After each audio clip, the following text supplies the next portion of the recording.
ನಮಸ್ಕಾರ. ನಾನು ಡಾಕ್ಟರ್ ಲಲಿತ್ ಕುಮಾರ್, ಸಂಪ್ರದ ಆಸ್ಪತ್ರೆಯಲ್ಲಿ ಆಯುರ್ವೇದ ಹಾಗೂ ಕ್ಯಾನ್ಸರ್ ತಜ್ಞರಾಗಿ ಪ್ರಾಕ್ಟೀಸ್ ಮಾಡ್ತಾ ಇದ್ದೀನಿ. ಸಾಮಾನ್ಯವಾಗಿ ಇದೊಂದು ಸಾಮಾನ್ಯವಾದ ಕಾಯಿಲೆ ಎಲ್ಲರ ಮನೆಯಲ್ಲೂ ಇರ್ತದೆ. ಆಮೇಲೆ ನಾವು ಸಿಕ್ಕಾಪಟ್ಟೆ ಈ ಗ್ಯಾಸ್ಟ್ರಿಕ್ ಮೆಡಿಸಿನ್ಸ್ಗಳನ್ನ ತಗೋತಾ ಇರ್ತೀವಿ ಆಗಾಗ. ಸೊ ಇವತ್ತಿನ ವಿಷಯದಲ್ಲಿ ನಾವು ಈ ಗ್ಯಾಸ್ಟ್ರೈಟಿಸ್ ಅಂದ್ರೆ ಏನು, ಅದು ಎಲ್ಲಿಂದ ಬರುತ್ತೆ, ಆಮೇಲೆ ಅದಕ್ಕೆ ಸಾಮಾನ್ಯವಾಗಿ ನಮ್ಮ ಆಯುರ್ವೇದದಲ್ಲಿ ಸಿಂಪಲ್ ಆಗಿ ಅಡಿಗೆ ಮನೆಯಲ್ಲಿ ಇರುವಂತಹ ದ್ರವ್ಯವನ್ನು ಉಪಯೋಗಿಸಿಕೊಂಡು ಹೇಗೆ ನಾವು ಈ ಗ್ಯಾಸ್ಟ್ರೈಟಿಸ್ ಅನ್ನ ಸರಿಪಡಿಸಬಹುದು ಅಥವಾ ಗುಣಪಡಿಸಬಹುದು ಅದನ್ನ ನೋಡೋಣ.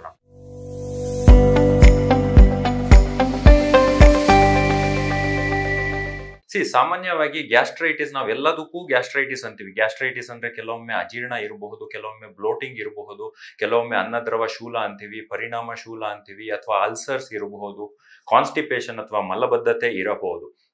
ಇದೆಲ್ಲವೂ ನಾವು ಗ್ಯಾಸ್ಟ್ರೈಟಿಸ್ ಅಂತ ಒಂದು ಬ್ರಾಡ್ ಆಗಿ ಕರಿತೀವಿ. ಆದರೆ ಇದು ಅಫ್ಕೋರ್ಸ್ ಈ ಗ್ಯಾಸ್ಟ್ರೈಟಿಸ್ ಸಿಂಪ್ಟಮ್ಸ್ ಮೆಜಾರಿಟಿ ಆಗಿ ನಾವು ಏನ್ ತಿಂತೀವಿ, ನಮ್ಮ ಆಹಾರ ಪದ್ಧತಿ, ವಿಹಾರ ಪದ್ಧತಿ, ನಮ್ಮ ಫುಡ್ ಹ್ಯಾಬಿಟ್ಸ್ ಇದ್ರ ಮೇಲೆ ಡಿಪೆಂಡ್ ಆಗಿರುತ್ತೆ. ಆದ್ರೂ ಜನರಲ್ ಆಗಿ ನಾವು ಸಿಂಪಲ್ ಆಗಿ ನಮ್ಮ ಆಯುರ್ವೇದದಲ್ಲಿ ಹೇಗೆ ಇದನ್ನ ಹುಷಾರ್ ಮಾಡ್ಬೋದು ಅನ್ನೋದನ್ನ ನಾನು ಹೇಳಲಿಕ್ಕೆ ಇಷ್ಟಪಡ್ತೀನಿ. ಅಫ್ಕೋರ್ಸ್ ಕೆಲವೊಮ್ಮೆ ಸರ್ಜರಿಯಿಂದಾನು ಗ್ಯಾಸ್ಟ್ರೈಟಿಸ್ ಆಗೋ ಚಾನ್ಸಸ್ ಇರುತ್ತೆ. ಆಮೇಲೆ ನಾವು ತಗೊಳ್ಳುವಂತ ಸಿಕ್ಕಾಪಟ್ಟೆ ಮೆಡಿಸಿನ್ಸ್ ಇಂದ ಗ್ಯಾಸ್ಟ್ರೈಟಿಸ್ ಆಗೋ ಚಾನ್ಸಸ್ ಇರುತ್ತೆ. ಸೊ ಈ ಗ್ಯಾಸ್ಟ್ರೈಟಿಸ್ ಅಲ್ಲಿ ನಾನು ಏನೇನ್ ಸಿಂಪ್ಟಮ್ಸ್ ಹೇಳಿದೆ, ಆ ಸಿಂಪ್ಟಮ್ಸ್ ಪ್ರಕಾರ ನಾವು ಏನೇನು ಆಯುರ್ವೇದ ದ್ರವ್ಯಗಳನ್ನು ಬಳಸಬಹುದು ಅನ್ನೋದು ಹೇಳಲಿಕ್ಕೆ ನಾನು ಇವತ್ತು ಇಷ್ಟಪಡ್ತೀನಿ. ಸೊ ಸಾಮಾನ್ಯವಾಗಿ ನಾವು ಇಂಡೈಜೆಷನ್ಸ್ ಇರುತ್ತೆ.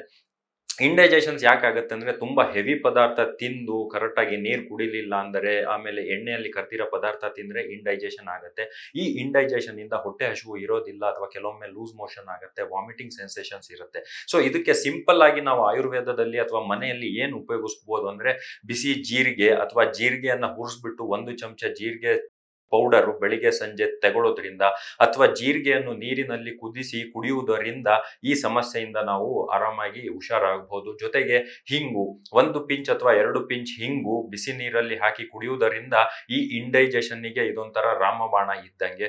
3ನೇದು ಈ ಹಿಪ್ಪಲಿ ಬರುತ್ತೆ ಅಥವಾ ತ್ರಿಫಲ ಪೌಡರ್ ಬರುತ್ತೆ, ಇದನ್ನು ನೀರಿನಲ್ಲಿ ಹಾಕಿ ಕುಡಿಯೋದ್ರಿಂದ ನಾವು ಇಂಡೈಜೆಷನ್ನಿಗೆ ಆರಾಮಾಗಿ ಹುಷಾರ್ ಮಾಡಬಹುದು. 2ನೇದು ಈ ಕಾನ್ಸ್ಟಿಪೇಷನ್. ನಾವು ಸಿಕ್ಕಾಪಟ್ಟೆ ಹೆವಿ ಪದಾರ್ಥ ತಿಂದು ತುಂಬಾ ಖಾರ ಹುಳಿ ಪದಾರ್ಥ ತಿನ್ಬಿಟ್ರೆ ನಮ್ಮ ಮಲವು ಸರಿಯಾಗಿ ಎವ್ಯಾಕ್ಯುಯೇಟ್ ಆಗೋದಿಲ್ಲ. ಸೊ ಇದಕ್ಕೆ ಏನ್ ಮಾಡ್ಬೋದು ಅಂದ್ರೆ, ಇದಕ್ಕೆ ಆಯುರ್ವೇದದಲ್ಲಿ ಎಗೇನ್ ತ್ರಿಫಲ ಅಂತಾರೆ ಅಥವಾ ಓಂ ಕಾಳು ಅಂತಾರೆ. ಈ ಓಂ ಕಾಳನ್ನ ನಾವು 1 ಚಮಚ ಹಾಗೆ ಅಗದು ಬಿಟ್ಟು ನುಂಗಿ ಬಿಸಿ ನೀರು ಕುಡಿದ್ರೆ ಮಲಬದ್ಧತೆಯಿಂದ ನಾವು ಆರಾಮಾಗಿ ಹುಷಾರ ಆಗಬಹುದು. ಅದ್ರ ಜೊತೆಗೆ ನಮ್ಗೆ ವಾಮಿಟಿಂಗ್ ಸೆನ್ಸೇಷನ್ಸ್ ಇರುತ್ತೆ, ಜೊತೆಗೆ ಪೆಪ್ಟಿಕ್ ಅಲ್ಸರ್ಸ್ ಇರುತ್ತೆ, ಅಥವಾ ಈ ಹೈಪರ್ ಅಸಿಡಿಟಿ ಅಂತೀವಿ. ಈ ಹೈಪರ್ ಅಸಿಡಿಟಿ ಇದೆಲ್ಲ ಏನಂದ್ರೆ ತುಂಬಾ ಪಿತ್ತಕರ ಆಹಾರವನ್ನು ತಗೊಂಡ್ರೆ ನಮಗೆ ಹೈಪರ್ ಅಸಿಡಿಟಿ ಆಗ್ತದೆ. ಸೊ ಇದಕ್ಕೆ ನಾವು ಏನ್ ಮಾಡ್ಬೋದು ಅಂದ್ರೆ, ಯಾವುದು ನಮ್ಮ ಹೊಟ್ಟೆ ಹಸಿವನ್ನು ಜಾಸ್ತಿ ಮಾಡ್ತದೆ, ಜೊತೆಗೆ ನಮ್ಮ ಬಾಡಿಯಲ್ಲಿ ಟೆಂಪರೇಚರ್ ಅಥವಾ ನಮ್ಮ ಈ ಅಸಿಡಿಟಿಯನ್ನ ಕಮ್ಮಿ ಮಾಡ್ತದೆ ಅಂತ ದ್ರವ್ಯ. ಸೊ ಇದಕ್ಕೆ ಬೆಸ್ಟ್ ಉದಾಹರಣೆ ಅಂದರೆ ಆಮಲಕ್ಕಿ ಇರ್ಬೋದು, ನೆಲ್ಲಿಕಾಯಿ ಪೌಡ್ರು. ಸೊ 1 ಚಮಚ ನೆಲ್ಲಿಕಾಯಿ ಪೌಡರು ಬೆಳಿಗ್ಗೆ ಅಥವಾ ಸಂಜೆ ಖಾಲಿ ಹೊಟ್ಟೆಯಲ್ಲಿ ತಗೊಳ್ಳೋದ್ರಿಂದ ಈ ಹೈಪರ್ ಅಸಿಡಿಟಿಗೆ ಒಳ್ಳೇದಾಗಬಹುದು. ಜೊತೆಗೆ ಇದು ಬಿಟ್ಟು ನಾವು ನಾವು ಈ ಪಪ್ಪಾಯ ತಿನ್ನೋದ್ರಿಂದ ಅಸಿಡಿಟಿಗೆ, ಯಾಕಂದ್ರೆ ಪಪ್ಪಾಯದಲ್ಲಿ ತುಂಬಾ ಎನ್ಸೈಮ್ಸ್ ಇರುತ್ತೆ. ಸೊ ಈ ಎನ್ಸೈಮ್ಸ್ ಇಂದನೂ ನಾವು ಈ ಹೈಪರ್ ಅಸಿಡಿಟಿಗೆ ಈ ಪಪ್ಪಾಯ ಒಂದು ಒಳ್ಳೆ ಮದ್ದಾಗಿರಬಹುದು. ಅದು ಬಿಟ್ಟು ನಾವು ಜ್ಯೇಷ್ಠ ಮಧು ಅಂತೀವಿ. ಸೊ ಜ್ಯೇಷ್ಠ ಮಧು ಅಂದ್ರೆ ಎಸ್ಟಿ ಮಧು ಅಥವಾ ಅತಿ ಮಧುರ ಅಂತೀವಿ. ಇದು ಈ ಅನ್ನದ್ರವ ಶೂಲ ಅಥವಾ ಪರಿಣಾಮ ಶೂಲ ಅಥವಾ ಪೆಪ್ಟಿಕ್ ಅಲ್ಸರ್ ಇರಬಹುದು, ಅಥವಾ ಹೈಪರ್ ಅಸಿಡಿಟಿ ಇರಬಹುದು, ಅಥವಾ ನಾವೇನಂತೀವಿ ಕೊಲೈಟಿಸ್ ಅಂತೀವಿ, ಅಥವಾ ಇನ್ಫ್ಲಮೇಟರಿ ಬೋವೆಲ್ ಡಿಸೀಸ್ ಅಂತೀವಿ. ಇದಕ್ಕೆಲ್ಲ ಈ ಎಸ್ಟಿ ಮಧು ಒಂಥರ ರಾಮಬಾಣ ಇದ್ದಂಗೆ. ಸೊ ಹಾಗಾಗಿ ಇದನ್ನ ಹೇಗೆ ಉಪಯೋಗಿಸಬಹುದು ಅಂದ್ರೆ, ಈ ಎಸ್ಟಿ ಮಧು ಪೌಡರ್ 1-2 ಚಮಚ ಪೌಡರ್ ಅನ್ನು ತಗೊಂಡು ಹಾಲಿನಲ್ಲಿ ಹಾಕಿ ಕುದಿಸಿಬಿಟ್ಟು ಈ ಹಾಲನ್ನು ಖಾಲಿ ಹೊಟ್ಟೆಯಲ್ಲಿ ಕುಡಿಯುವುದರಿಂದ ನಮಗೆ ಹೈಪರ್ ಅಸಿಡಿಟಿ ಆಗಲಿ, ಅಥವಾ ಗ್ಯಾಸ್ಟ್ರಿಕ್ ಅಲ್ಸರ್ಸ್ ಇರಲಿ, ಪೆಪ್ಟಿಕ್ ಅಲ್ಸರ್ಸ್ ಇರಲಿ, ಅಥವಾ ಈ ಅನ್ನದ್ರವ ಶೂಲ ಇರಲಿ, ಇದಕ್ಕೆ ಈ ಎಸ್ಟಿ ಮಧು ಒಂಥರ ರಾಮಬಾಣ ಇದ್ದಂಗೆ. ಹಾಗಾಗಿ ಈ ತರ ಗ್ಯಾಸ್ಟ್ರೈಟಿಸ್ ಅಂದ್ರೆ ನಾವು ಇಂಡೈಜೆಷನ್ಸ್ ಇರಬಹುದು, ಅಥವಾ ಪೆಪ್ಟಿಕ್ ಅಲ್ಸರ್ಸ್ ಇರಬಹುದು, ಹೊಟ್ಟೆ ನೋವು ಇರಬಹುದು, ಮಲಬದ್ಧತೆ ಇರಬಹುದು, ಅದು ಬಿಟ್ಟು ಹೈಪರ್ ಅಸಿಡಿಟಿ ಇರಬಹುದು, ಅಥವಾ ulcers different types of various ulcers ಇರಬಹುದು, ಕೊಲೈಟಿಸ್ ಇರಬಹುದು. ಸೊ ಹಾಗಾಗಿ ನಾವು ಏನು ತಿಂತೀವಿ ಅದನ್ನು ಗಮನದಲ್ಲಿ ಇಟ್ಟುಕೊಂಡು ನಮ್ಮ ಆಹಾರ ಪದ್ಧತಿ ಮತ್ತು ವಿಹಾರ ಪದ್ಧತಿ ಇದನ್ನ ಸ್ವಲ್ಪ ನಾವು ಮಾಡಿಫಿಕೇಶನ್ ಅಂತೀವಿ ಅಥವಾ ಚೇಂಜಸ್ ಅಂತೀವಿ, ಇದನ್ನ ಮಾಡಿಕೊಂಡು ನಾವು ಮನೆಯಲ್ಲೇ ಲಭ್ಯವಿರುವಂತಹ, ನಮ್ಮ ಅಡುಗೆ ಮನೆಯಲ್ಲೇ ಲಭ್ಯವಿರುವಂತಹ ಸಿಂಪಲ್ ಆಯುರ್ವೇದ ದ್ರವ್ಯ, ಈ ಎಕ್ಸಾಂಪಲ್ ಜೀರಿಗೆ ಇರಬಹುದು, ಓಂಕಾಳು ಇರಬಹುದು, ತ್ರಿಫಲ ಇರಬಹುದು, ಹಿಂಗು ಇರಬಹುದು, ಆಮಲಕಿ ಇರಬಹುದು, ಎಸ್ಟಿಮದು ಇರಬಹುದು, ಆಮೇಲೆ ಈ ತರ, ಆಮೇಲೆ ಪಪಾಯ ಇರಬಹುದು. So based on the condition, so hyperacidity ತುಂಬಾ ಪಿತ್ತಕರವಾದದ್ದು, ಸೊ ಆಮಲಕಿ ಆಮೇಲೆ ಜ್ಯೇಷ್ಠ ಮಧು ತಗೊಳ್ಳೋದ್ರಿಂದ ಹೈಪರ್ ಅಸಿಡಿಟಿಗೆ ಹೆಲ್ಪ್ ಆಗುತ್ತೆ. ಹೊಟ್ಟೆ ಹಸಿವು ಆಗದಲ್ಲೇ ಇರೋದು ಅಥವಾ ಇಂಡೈಜೆಷನ್ ಆಗೋದು, ಇದಕ್ಕೆ ಓಂಕಾಳು, ಹಿಂಗು, ಜೀರಿಗೆ ಇಂಥ ಪದಾರ್ಥವನ್ನು ಬಳಸುವುದರಿಂದ. ಆಮೇಲೆ ಈ ಹೈಪರ್ ಅಸಿಡಿಟಿ ಅಥವಾ ನಮಗೆ ಗ್ಯಾಸ್ಟ್ರಿಕ್ ಇದ್ದುವೆ, ಜಾಯಿಂಟ್ಸ್ ಪೈನ್ ಎಲ್ಲ ಇದೆ, ಯಾಕಂದ್ರೆ ಆಮದಿಂದ ಜಾಯಿಂಟ್ಸ್ ಪೈನ್ ಬರುತ್ತೆ, ಆಮವಾತ ಅಂತೀವಿ. ಸೊ ಇಂಥ ಪರಿಸ್ಥಿತಿಯಲ್ಲಿ ನಾವು ಗ್ಯಾಸ್ಟ್ರಿಕ್ ನ ಕಂಟ್ರೋಲ್ ಮಾಡಲು, ಹೈಪರ್ ಅಸಿಡಿಟಿ ಕಂಟ್ರೋಲ್ ಮಾಡಿ ಆಮವಾತನು ಕಂಟ್ರೋಲ್ ಮಾಡಲಿಕ್ಕೆ ನಾವು ಶುಂಠಿ, ಒಣ ಶುಂಠಿ ಪೌಡರ್ ಅನ್ನ ಉಪಯೋಗಿಸ್ತೀವಿ.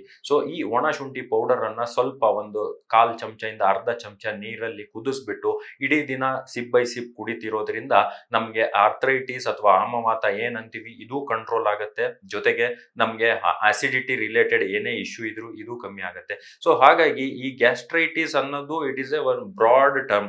ಸೊ ನಮಗೆ ಏನು ತೊಂದರೆ ಇದೆ ಆ ತೊಂದರೆ ಪ್ರಕಾರ ನಾವು ಈ ಮನೆ ಮದ್ದನ್ನು ಉಪಯೋಗಿಸ್ಕೊಂಡ್ರೆ ಈ ಗ್ಯಾಸ್ಟ್ರಿಕ್ ಇಂದ ತುಂಬಾ ಈಸಿಯಾಗಿ ನಾವು ಹೊರಗಡೆ ಬರಬಹುದು. ಆಮೇಲೆ ತುಂಬಾ ಮೆಡಿಸಿನ್ಸ್ ತಗೊಳ್ಳೋದ್ರಿಂದ ಅಥವಾ ಪೆಂಟಾಪ್ರಜೋಲ್ ಇರಬಹುದು, ರ್ಯಾಂಟಾಕ್ ಇರಬಹುದು, ಕೆಲವೊಮ್ಮೆ ಇದೇನ್ ಮಾಡ್ತದೆ ಅಂದ್ರೆ ನಮ್ಮ ಹೊಟ್ಟೆ ಹಸಿವನ್ನ ಸಪ್ರೆಸ್ ಮಾಡ್ತಾ ಹೋಗುತ್ತೆ. ಯಾವಾಗ ನಮ್ಮ ಹೊಟ್ಟೆ ಹಸಿವು ಸಪ್ರೆಸ್ ಮಾಡ್ತಾ ಹೋಗುತ್ತೆ, ನಾವು ನಾರ್ಮಲ್ ಆಗಿ ಊಟ ಮಾಡ್ತೀವೋ ನಮ್ಮ ಊಟ ಜೀರ್ಣ ಸರಿ ಆಗೋದಿಲ್ಲ. ಹಾಗಾಗಿ ಪ್ರತಿದಿನವೂ ಏನಾದ್ರೂ ಒಂದು, ನಾವು ಆಯುರ್ವೇದದಲ್ಲಿ ಇದನ್ನ ದೀಪನ ಪಾಚನ ದ್ರವ್ಯ ಅಂತೀವಿ, ಅಪೆಟೈಸರ್ ಇರಬಹುದು, ಕಾರ್ಮಿನೇಟಿವ್ ಇರಬಹುದು. ಸೊ ಇದೆಲ್ಲ ದ್ರವ್ಯವನ್ನು ಪ್ರತಿದಿನ ಯಾವ್ದಾದ್ರೂ ಮೂಲಕ ಇದರಿಂದ ಪೌಡರ್ ಫಾರ್ಮ್ ಆರ್ ಬಿಸಿ ನೀರಲ್ಲಿ ಹಾಕಿ ಕುದಿಸಿ ಕುಡಿಯುವುದರಿಂದ ಅಥವಾ ಹಾಗೆ ಅಗದಿ ನುಂಗುವುದರಿಂದ ಅರ್ಧ ಚಮಚ 1 ಚಮಚ ನಾವು ಈ ಎಲ್ಲಾ ತರಹದ ಗ್ಯಾಸ್ಟ್ರಿಕ್ ತೊಂದರೆಯಿಂದ ಹೊರಗಡೆ ಬರಬಹುದು.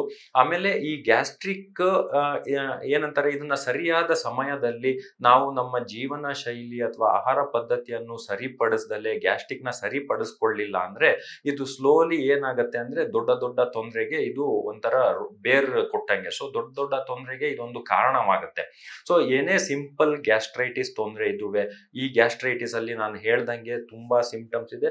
ಆ ಸಿಂಪ್ಟಮ್ಸ್ ಪ್ರಕಾರ ನೀವು ಮನೆಯಲ್ಲೇ ಸಣ್ಣ ಸಣ್ಣ ಮದ್ದು ಮಾಡಿಕೊಂಡು ಈ ಸಣ್ಣ ಸಣ್ಣದ ತೊಂದರೆಯನ್ನು ಅಲ್ಲೇ ಹುಷಾರ್ ಮಾಡ್ಕೊಂಡ್ಬಿಟ್ರೆ ಈ ಸಣ್ಣ ತೊಂದರೆ ದೊಡ್ಡ ತೊಂದರೆ ಆಗಿ ಬೆಳೆಯುವುದಿಲ್ಲ.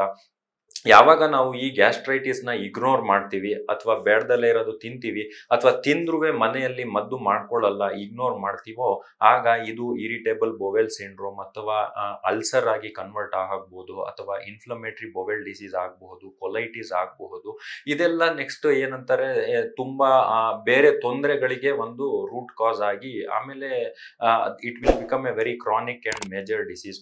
ಸೊ ಹಾಗಾಗಿ ನಾನು ಸಿಂಪಲ್ ಆಗಿ ಈ ಗ್ಯಾಸ್ಟ್ರಿಕ್ ಅನ್ನು ಮನೆಯಲ್ಲಿ ಹೇಗೆ ಮ್ಯಾನೇಜ್ ಮಾಡೋದು ಅಂತ ಹೇಳಿದೀನಿ. ಸೊ ಇದಕ್ಕೆ ಬ್ರೀಫ್ ಆಗಿ ಹೇಳಂಗಿದ್ರೆ the best gastritis medicines which are used in Ayurveda herbs are ಎಲ್ಲಿ ನಮ್ಮ ಕಿಚನ್ ಅಲ್ಲೇ ಲಭ್ಯವಿರುವುದು ಅಂದರೆ, 1 ಜೀರಿಗೆ, 2ನೇದು ಆಮಲಕಿ, 3ನೇದು ಎಸ್ಟಿಮದು, 4ನೇದು ಹಿಂಗು, 5ನೇದು ಓಂಕಾಳ್, 6ನೇದು ಒಣಶುಂಠಿ ಪೌಡ್ರು, ಆಮೇಲೆ ಪಪ್ಪಾಯ ತಗೊಳ್ಬಹುದು, ಆಮೇಲೆ ತ್ರಿಫಲ ತಗೋಬಹುದು.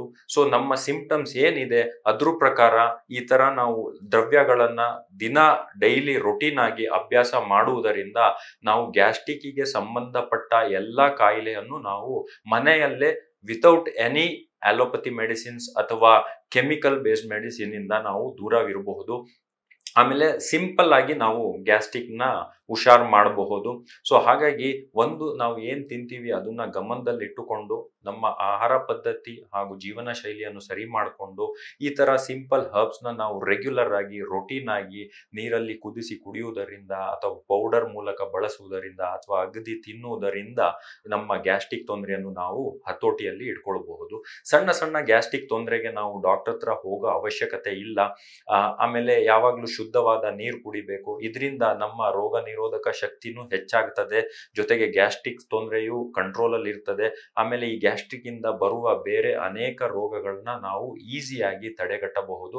ಆಮೇಲೆ ರಿಕರೆಂಟ್ ಆಗಿ ನಮ್ಗೆ ಕೋಲಾನ್ ಅಲ್ಲಿ ಅಥವಾ ಗಟ್ಟಲ್ಲಿ ಇನ್ಫೆಕ್ಷನ್ಸ್ ಆಗೋದು, ಇನ್ಫ್ಲಮೇಷನ್ಸ್ ಆಗೋದು, ಇದನ್ನೆಲ್ಲ ನಾವು ಕಂಟ್ರೋಲ್ ಮಾಡ್ಕೋಬಹುದು. ಸೊ ಈ ತರ ನಾವು ಮನೆ ಮದ್ದನ್ನೇ ಉಪಯೋಗಿಸಿಕೊಂಡು, ಅಡುಗೆ ಮನೆಯಲ್ಲಿ ಲಭ್ಯವಿರುವ ಸಿಂಪಲ್ ಆಯುರ್ವೇದ ದ್ರವ್ಯವನ್ನು ಉಪಯೋಗಿಸಿಕೊಂಡು ಗ್ಯಾಸ್ಟ್ರಿಕ್ ನ ನಾವು ಒಳ್ಳೆ ರೀತಿಯಲ್ಲಿ ಕಂಟ್ರೋಲ್ ಮಾಡ್ಕೋಬಹುದು. ಸೊ ಹಾಗಾಗಿ ಇದನ್ನ ಕಂಟ್ರೋಲ್ ಮಾಡ್ಕೊಂಡ್ಬಿಟ್ರೆ ನಾವು ಬೇರೆ ಅಲೋಪತಿ ಮೆಡಿಸಿನ್ ಅಥವಾ ಕೆಮಿಕಲ್ ಬೇಸ್ಡ್ ಮೆಡಿಸಿನ್ ಇಂದ ಎಷ್ಟಾಗತ್ತೆ ಅಷ್ಟು ಆರಾಮಾಗಿ ದೂರವಾಗಿರಬಹುದು. ಲೇಟೆಸ್ಟ್ ಹಾಗೂ ಇಂಟ್ರೆಸ್ಟಿಂಗ್ ಸುದ್ದಿಗಳಿಗಾಗಿ ಬಾಸ್ ಟಿವಿ ಕನ್ನಡ ಚಾನೆಲ್ನ ಸಬ್ಸ್ಕ್ರೈಬ್ ಮಾಡಿ. ಹಾಗೆಯೇ ಬೆಲ್ ಐಕಾನ್ ಪ್ರೆಸ್ ಮಾಡಿ. ಇದರ ಜೊತೆಗೆ ಫೇಸ್ಬುಕ್, ಇನ್ಸ್ಟಾಗ್ರಾಮ್, ಎಕ್ಸ್ ನಲ್ಲೂ ಮಿಸ್ ಮಾಡದೆ ಫಾಲೋ ಮಾಡಿ.